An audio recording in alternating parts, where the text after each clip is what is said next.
How do you invest your money today? Is it mostly in cars? Yeah, it is grossly disproportionate and irresponsible in cars. I have always been very insistent on tracking my net worth because most of my wealth always came from real estate and cars going up in value. You know, you see a lot in the exotic car space of generational wealth and insane privilege, and the people that are out there spending crazy money on cars are doing so with money that they didn't earn. I did not come from money. I didn't have anybody hand me anything from a business or opportunity or financial perspective to be able to do this. And so I was always kind of chasing like, well, how do self-made people do this? And the real thing that I landed on was just avoid depreciation. And so, but watching them go up, the only way that I could ever tell each year if I was really getting ahead is if the stuff that I was building equity in was also building its own equity by going up in value. And so I've always made it a good practice to sort of track, where my net worth was. And it was wild when, as you start to, make a name for yourself on the internet, the first suggested Google result was always Ed Bolian net worth. And I'm like, oh man. So I made a video and obviously didn't divulge everything, but I danced around it a bit. But I think that, when I've always tried to save money because my parents taught me that's the only hope for retirement in their minds was to, and I try to do that as hands off as possible by just dumping what I can into a mutual fund, whatever's left over, or with some kind of a financial manager. And I've gone through a few different iterations there, but I don't pick stocks. I don't day trade. I've never met somebody that was really happy that did that for very long, and so I kind of just rely on that. I mean, my biggest wins have always been in cars. And so, you get a lot of advice to just do what you're good at. And so it's granted me a little more license to buy cars more aggressively. But yeah, I try, to diversify between the equity that I've got in my home and the equity that I've got in my cars and the investments that I have, but it's never as round as it ought to be. And what about the revenue? Where's all of the revenue coming from? For me, for anybody that's making content, you get platform revenue, you get brand deal revenue, you get merch revenue, and then hopefully the activities that you're documenting earn some money. And, I saw Stradman mention that over the last 4 or 5 years, his revenue is very flat. And mine is too, but it always comes from a different place. One year you make it on YouTube, one year you make it on brand deals, one year you make it on Facebook, one year the cars just do well. And so I would say the same thing, that I don't make nearly the money that he does, but it's always about the same. So while we're on that topic, how do you make sure your kids don't grow up spoiled? Because that's something we were kind of talking about last night, interestingly enough. And it seems like a lot of people who come from nothing and now have something like this have that concern of like, my kids are not going to have the same struggle as me. Yeah, so that is the monster in my closet. It is the only thing that keeps me up at night is how do I raise well-adjusted kids? Because I know that even though I didn't come from money, I was always a couple steps away from being a character in a British crime movie. There's just so many things. And in seeing the children of the people that I was selling cars to, not to disparage them, but a lot of them had a lot of problems, teenage pregnancies, drug addiction, things like that. And I am terrified of those outcomes like most parents would be. Fortunately, I can attribute most of the optical success to the jobs and explain that they're all broken and they're all heavily leveraged and all the things. And so it can all go away very quickly. And I certainly exist where there's a ripcord of like, look, if things start to go pear-shaped, we're got called to missions in Africa, everything gets sold or shoved in a storage container, and we're going to go see the world in a different light. And I think that, we've got an amazing group of friends that are in that same season of life, raising young children and trying to instill the right values. And we've got a great church that we're members of, and just trying to keep the right perspective. And in the same way that you have to keep the right perspective on how you use the stuff that you have, that it's not this cherished treasure, that it's okay for it to get hurt, that the kids can jump around and climb on the seats and whatever when they come over and do that. I don't care.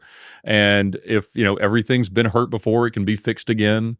And I think just trying to maintain that mindset mindset while also fostering their ability to dream. When I wrote the book about the Cannonball record, I opened it with a short letter to my son. And I said, effectively, as your father, the only thing that really matters to me is that you come to understand that God loves you more than I ever could. And that if you can understand the salvation that's available through the life, death, and resurrection of Jesus, then I've taught you everything that I have to do. But beyond that, if I can teach you one more thing, it's what's in this book. And it's that I was so fortunate as a young person to stumble upon the idea of Cannonball that could be the perfect manifestation of who I wanted to prove to myself that I was as a car enthusiast, as a problem solver, as somebody who could evaluate and hopefully in the right ways risk. It was the Super Bowl of being me, and I don't expect it to be Cannonball. I don't expect it to be cars. I don't expect it to be lizards. Whatever your thing becomes, my hope as your dad is that you find that. And that's what can kind of be that distraction in the back of your mind, that goal that's so far out there that you don't know how you're going to do it, how you're going to afford it, how you're going to get there. But when you reach that finish line, I'll be even happier than you are.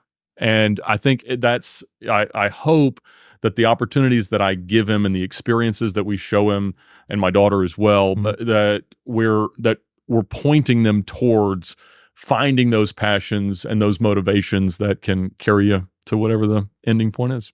How did you find spirituality? Were you raised like this? I grew up in a church and certainly was introduced to it. I explored and read and researched a lot of other religions as well, trying to find peace in that. And I think that, I'm extremely blessed. The best thing my parents ever did for me was introduce me to the church and people in church and mentors and things like that I found a lot of growth opportunity and value in. But beyond that, I think that as I really started to test my faith and, run into issues that weren't as cut and dry and as easy to understand just from the Bible, or it required some interpretation, they showed me people to talk to, and I did that. I did as much digging and research to try to find the peace that we all want in spiritual aspects of life, and found it. And so it's a lifelong pursuit, but again, it's like when you choose that as an anchor in some of the more relationships and things that you do in your life, it offers so much perspective. Tithing is the same way, right? I mean, my parents were always very diligent about tithing, and I saw that. I'm like, wow, why are you just giving 10% of your money away mindlessly to the church? And but as you experience it yourself, first of all, it does open up some amazing blessings and the ways that you can benefit in terms of making more money. The more I tithe, the more I make, always. And you'll hear most people say that about charitable giving, is that the more you give, the more you end up, it just goes around. But I think also the perspective that you can have on money, but when you are making the first thing that happens is that goes out every month, then the rest of the month kind of falls in place. And I think having that attitude that our stuff, our opportunities, our gifts aren't really our own, gives you the opportunity to really have an interesting perspective on that. When I was at the dealership and really around all rich people, you find some really unhealthy attitudes about money.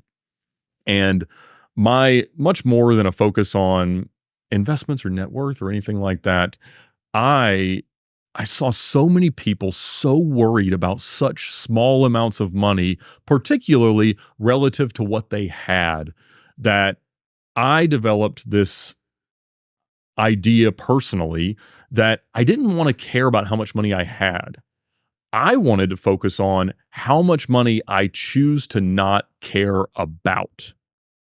And if I can make that number go up, not irresponsibly, but if I can make that number climb, my happiness will go up.